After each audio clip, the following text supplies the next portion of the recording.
The government is eyeing to collect around 2 billion pesos from Philippine offshore gaming operators or POGOs.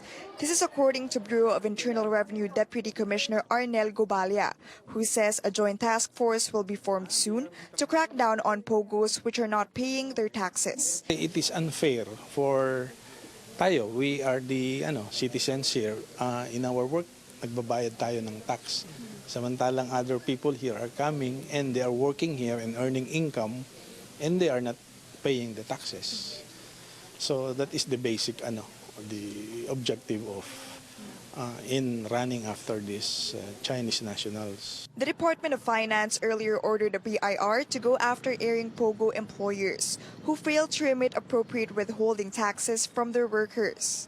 According to DOF, some POGO companies were unable to remit around 21.62 billion pesos worth of taxes since 2017. Gobalia says the task force will be primarily composed of the Bureau of Immigration, National Bureau of Investigation, Philippine Amusement and Gaming Corporation, and the Department of Labor and Employment. DOLE data reveals that there are around 60 licensed POGOs in the country with about 84,000 workers. According to DOLE Bureau of Local Employment Director Dominic Tutay, there are still around 6,000 Chinese workers without proper permits. The names of these employees were given to the Bureau of Immigration last month. We found out more than 8,000 foreign nationals without the necessary permits from the immigration and also from the Department of Labor and Employment.